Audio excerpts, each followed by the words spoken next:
Have you ever felt like your prayers are just hitting the ceiling?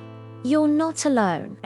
Many of us wonder if we're doing it right, if God is even listening. But what if I told you that prayer, when understood correctly, has the power to completely transform your life? It's not about finding the perfect words or making a list of demands.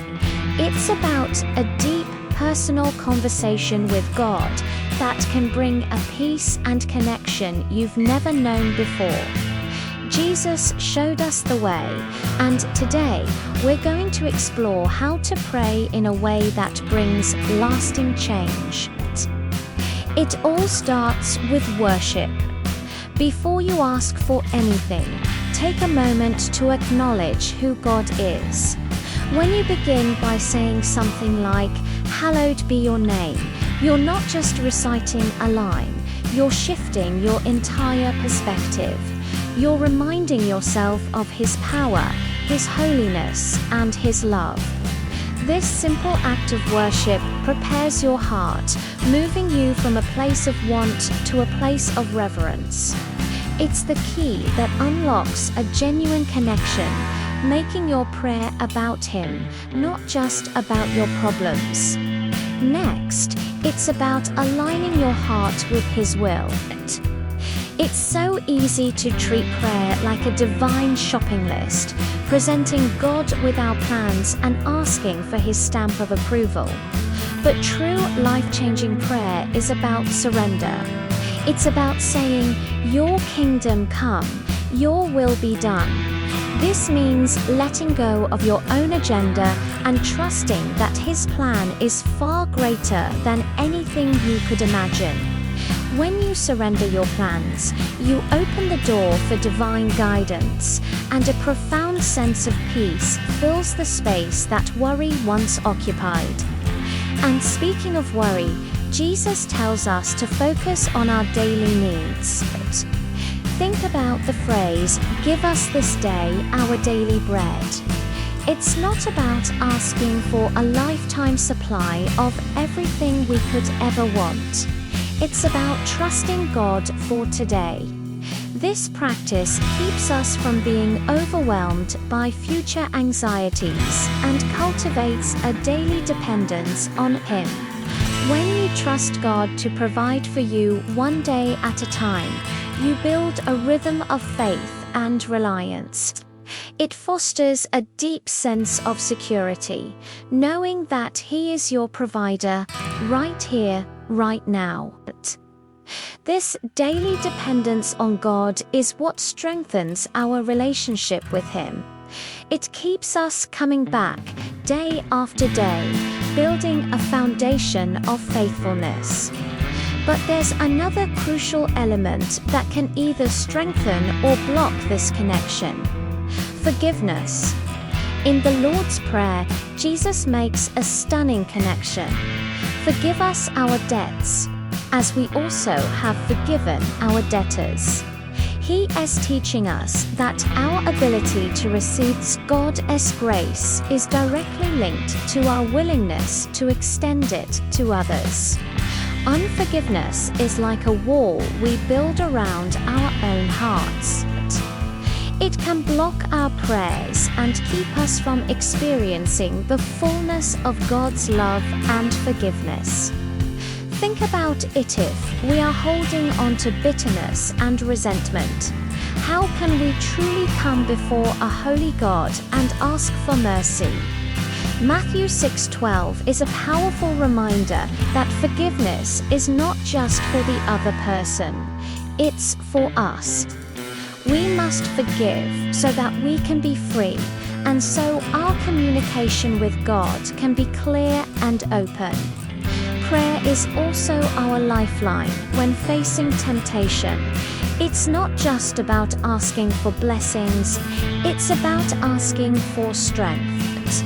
When we pray, "Lead us not into temptation, but deliver us from the evil one," We are acknowledging our own weakness and relying on God's power. We're inviting Him into our battles, trusting Him to be our guide and our protector. Instead of trying to fight our struggles alone, we bring them to Him, knowing He will provide a way out. And finally, how we pray matters as much as what we pray. Jesus warned against praying just to be seen by others. Prayer isn't a performance, it's an intimate, personal experience. It's about building a genuine relationship with God in the quiet moments, away from the crowd. This is where true spiritual growth happens. It's in the secret place where it's just you and Him that the deepest connection is forged. Do you ever worry that your prayers aren't eloquent enough, that you don't have the right words? Let me put your mind at ease. God is far more interested in your sincerity than your vocabulary. He values an honest, authentic heart over a perfectly polished speech. You don't need a formula. You can come to Him with your confusion, your anger, your joy, your true feelings. He wants the real you. Honesty is the foundation of any real relationship, and our relationship with God is no different. Faith is the engine that drives our prayers.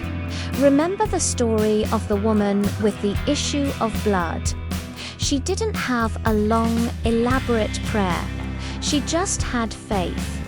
She believed that if she could just touch the hem of Jesus' garment, she would be healed. And she was. Her simple, powerful trust is what activated God's power in her life. This story shows us that it's not the length or complexity of our prayer that matters, but the faith behind it. We must believe that God is able and willing to act. So many people get this wrong. They think their prayers need to be long and detailed for God to pay attention. But Jesus tells us something amazing. Your Father knows what you need before you even ask. He's not waiting for you to inform Him of your situation. He's waiting for you to come to Him, to connect with Him, to trust Him. Prayer is less about informing God and more about aligning ourselves with Him. And here's a powerful ingredient that can supercharge your prayer life: gratitude. While it's not explicitly in the Lord's Prayer, the Apostle Paul tells us to give thanks in all circumstances. Why? Because gratitude shifts our focus from what's wrong to what's right. It reminds us of God's faithfulness in the past, which builds our faith for the future. Thanking God, even when things are tough, aligns our hearts with His will and opens us up to see His goodness all around us. Let's dive deeper into this idea of gratitude and patience. These two things are absolutely essential for a thriving spiritual life. When we thank God before we even see the answer to our prayer, something powerful happens. We are essentially declaring our faith in His goodness and His promises. This act of preemptive gratitude transforms our perspective.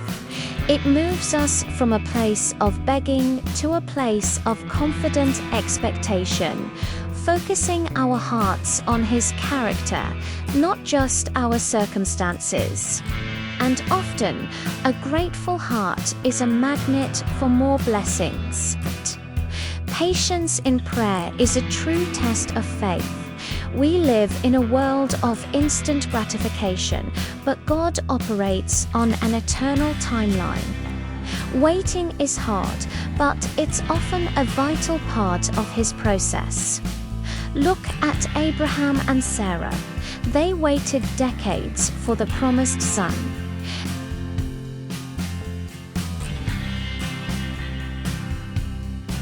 Waiting on God's timing builds endurance, deepens our trust, and prepares us for the blessing He has in store.